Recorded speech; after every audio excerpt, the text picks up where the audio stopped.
Hey guys, what's up? Welcome to another episode with me, Shashank Udupa. And in today's episode, we are going to look at two mid-cap funds. Now, we have already finished large cap and we've finished small cap. So now I thought we'll do a little bit of mid cap and then do flexi cap. So all of this will be done for you guys. Again, just a reminder for all the people who are watching for the first time, whenever we look at mid cap funds or just any kind of mutual fund, the main goal of the mutual fund investment is to invest for at least 10 years or more, not for 1 year, not for 3 years, not for 5 years. Why do I say this? Is because if you're optimizing for 1 year, 3 years, then mutual fund is definitely not the place to be, right? Then you have to go do swing trading or something like that. If we are focusing on a long-term goal, which is 3 years to 5 years to 10 years, only then mutual fund becomes more advisable. And I would strongly say 10 years is when the compounding actually starts. After 10 years is when we actually have a good amount of time into that game, right? Also guys, before we start the video, just want to thank our sponsor, which is Grow, as we are now a part of the Grow network. And because of them, we're getting such amazing content out for you guys. So if you want more information about Grow, you can definitely check out the link in the description below. So today, let's quickly go into the two mid-cap funds and understand a little bit more about how do we choose these funds as well. Okay, let's begin. First things first, let's go map the entire mid-cap universe and see the top mid-cap funds that are there with respect to AUM first. Okay, so if I look at this, the top two guys are HDFC mid-cap, Kotak mid-cap, Nippon India, Motilal Oswal and Axis mid-cap. These are the top 5 according to AUM. What is AUM? Assets under management. This is the amount of money that they're currently managing in that entire mutual fund. Okay, now let's go and return analysis. Let's do a return analysis on 10 years data. And if I look at the last 10 years, we see that Invesco has got the highest returns with 20%, 20.3%. Kotak mid-cap has got 19.74%.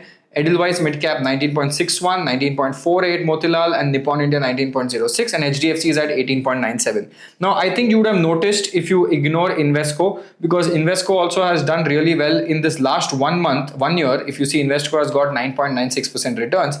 But if you look at it from the last 10 years, Invesco is actually topping the charts. But if I remove Invesco away because of the low AUM thing, nothing wrong with the fund. If I just remove it away, we see that Kotak, Edelweiss, Motilal, Nippon and HDFC are in the top 5 from a 10-year standpoint. And the most important thing is, if you look at all the 10-year returns, it is all pretty much the same. It is between less than 1% of difference. Whereas if you see 19.74 by Kotak Midcap, and HDFC is at 18.97, literally less than 1% difference between the top 5, right? Now, why is this the case? Because of law of averages. If I take a longer duration, if I extrapolate this to like 15 years or 20 years, most of them will pretty much have the same amount of returns. There will not be significant alpha between each other. And that is why I say, when you look at it from a 10-year standpoint, don't over-engineer, do analysis on mutual funds. Over a 10-year period, they pretty much end up giving you the same kind of returns, right? I know 1% is difficult to optimize, but you also cannot optimize 1%. Even if you want to, you'll keep switching here and there. You'll never get the right fund, right? So it's better to just stick with your fund as long as it's doing well. Stick with your fund for a long period of time.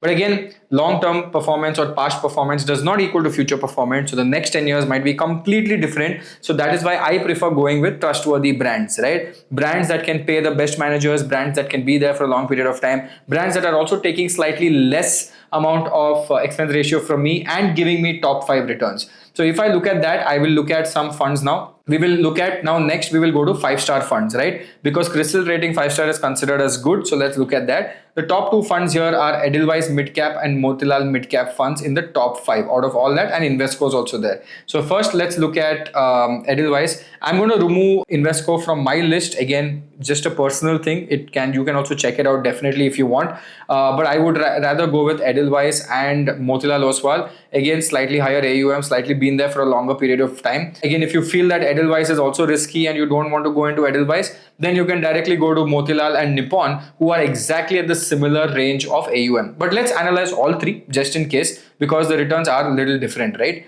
Now, if I go look at Edelweiss mid-cap fund, so their major holding is in Max Healthcare, Persistent Systems, Coforge, such amazing companies. They are currently sitting at 95% equity and 4% debt, which is good. They're, almost fully invested. 15% in consumer discretionary, 24% in financials, and almost all funds are always very heavy on financials, right? Now, if you look at the Sortino ratio, Sharpe ratio, very good. Sharpe and Sortino are basically risk-adjusted returns. Sortino looks for downside volatility, whereas Sharp looks at overall volatility. Either which way, for the people who don't want to understand that, the more the better. That's it. It gives you better returns adjusted to risk. Betas at 0.94, not bad at all. And top 5 holding only is 15%. That means it is quite diversified in its approach. The P ratio of this fund is 34.43. Okay, slightly okayish, mainly because if I had to look at the Nifty mid cap index, okay, let's do Nifty mid cap 500, and if I had to go check the actual P ratio of that, it's 32, right? So technically, if I look at Edelweiss, it is slightly above the P ratio from the mid cap index, which is okay. That also shows that it is slightly on an aggressive standpoint, right? Now, coming to the returns, the fund returns in the last 5 years has been 30%, and the category average has been 25%, which is not bad at all. Now, coming to expense ratio, which is the most important, the expense ratio of this fund is 0.37. This is basically the amount of money that they take from you for managing your entire money, right? So the lower, the better. So 0.37 is what Edelweiss is basically showing. So we understood this. And if you look at the fund manager, they've got a new fund manager now called Dhruv Bhatia. 2024, last year only he started, and that is 2021 Trideep Bhattacharya and Raj Koradia 2024. So slightly recent also, not a great sign because I want the people who have been running this fund for a very long period of time. Next, let's check Motilal Oswal Mid Cap Fund. Now this fund, I've been making a lot of videos on it only because they're very, very, very aggressive with their approach, which is not my style of investing, especially in mutual funds. So if you look at their assets, Dixon Technologies is their 10% of their assets, Coforge is 9.36, Kalyan is 8.86. So very different mix compared to Edelweiss, right? 82% equity, 18% cash, 35% in consumer discretionary, technology, nothing in financial services. Top 5 holdings is 45%, top 20 holdings is 82%. And the P ratio, this is what is very scary for me, is 68.42 as compared to the 34 range of the index itself. Now alpha is higher, beta is lower, Sharp and Sortino are pretty much the same compared to Edelweiss fund. Another problem I think with this company is they have a very limited concentrated approach. Now again, it is not a right approach or a wrong approach because I'm no one to decide the approach of a fund, but it is dependent on the risk appetite that you have. If you have a higher risk appetite, then Motilal Oswal is there, but please understand with higher risk comes higher reward, but higher risk also comes higher downfall, right? So that is also there. I would rather like a balanced approach which is sustainable over the next 10 to 15 year time frame. Expense ratio, let's look at it. Expense ratio is actually double of Edelweiss at 0.69. Even though the returns from a 10-year standpoint have been pretty much the same, Motilal's expense ratio is slightly higher, which would have taken more amount of my returns out of the picture, right?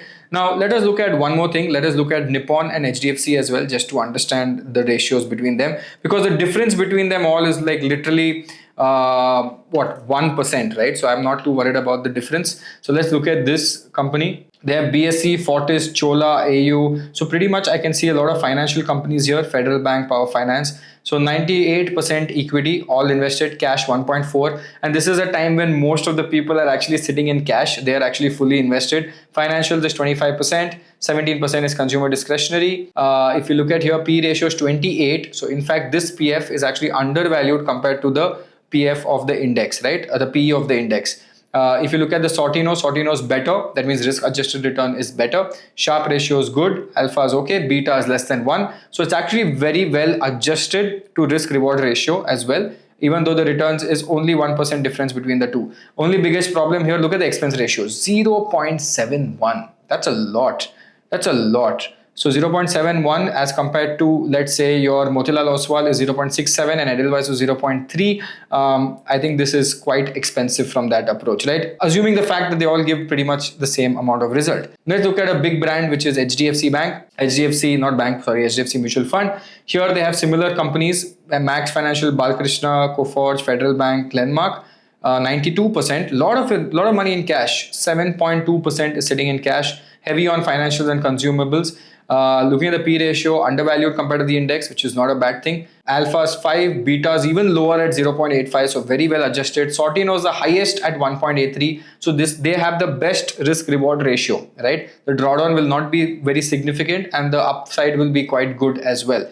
Coming down, looking at their expense ratio, 0.73 again. So now you see It is so difficult to now pinpoint and understand who do we go through, because if you look at it from a ratios perspective, HDFC looks better. But if you look at it from an expense ratio perspective, Edelweiss comes out to be the best, right? Because it is literally at half expense ratio. But for me, at the end of the day, we have to look at the returns. And if I go and look at the returns for the last 10 years, Edelweiss has been right there at the top. There's also Kotak mid cap. Let's look at that also once. Let's finish off the entire trifecta of all the top companies. And mid-cap fund is very volatile. They'll keep going up and down, up and down, up and down. Here they have Fortis, GE, Dixon, Memphis, very different holdings. Very, very different holdings. 98% cash, 98% equity, 1.8% cash. Heavy on technology and industrials, less on financials. They have 31p, slightly lower than the index. 1.23 Sortino, less Sortino, lower Sharp. Beta's pretty well optimized. Okay, let's look at the expense ratio, 0.37. Okay, now things get interesting. So we have two funds at 0.37 that in the last 10 years have given the similar kind of returns. But we have, if I look at it from a 3-year standpoint, we have Motilal at the top, HDFC still comes up, Edelweiss still comes up. So if you had to ask me, like if I had to choose overall from this, now 2-3 ways I would choose this, right? One, if I'm assuming I'm a risky investor, I would go with Motilal and Edelweiss. If I'm risky, let's assume I'm not a risky investor and I want peace of mind for the next 10 years, I would go with Edelweiss and I would go with Nippon. Mainly because one, Edelweiss has a 5-star rating as well, and it is giving me the lowest expense ratio, which is 0.37. And over a long period of time, they have been pretty much with the benchmark and have been pretty much with all the peers in the market from a 5-year to 10-year time frame. So I don't care about the 1 or 2% alpha here and there. I would also go with HDFC because HDFC or Nippon, either or, because both are very good brand names. Both are sitting at same 0.7, but HDFC has a much better risk reward ratio from a Sortino standpoint. So actually not Nippon, I would go with HDFC mutual fund. From a long-term standpoint, yes, they've given maybe 0.8% less compared to Motilal, but I would not want to optimize on 0.7, 0.8% because the expense ratio is pretty much the same in all of them, right? Except for Edelweiss. So this is how I would choose. So my top 2 picks over here would be HDFC and Edelweiss, assuming I'm a non-risky investor. Assuming I'm a risky investor, I would go with Motilal and Edelweiss. Please note, none of this is a sponsored thing. I don't know about these funds. They've not paid me for this video. It's just me doing simple analysis for you guys, okay? Now, after this, we will do more analysis on other funds. So definitely stay tuned for the other part. And if you like this video and enjoyed this, please click on the like button, subscribe to the channel. And if you have any doubts, any questions, put in the comment section below as well. Now, again, guys, before we end the video, I want to give a big shout out to our sponsor, Grow, for actually helping us create such amazing content for you guys. So if you want more information about Grow, you can definitely check out the link in the description below. Awesome. This is me, Shashank Udupa, signing off, guys. Take care. See you guys. Bye-bye.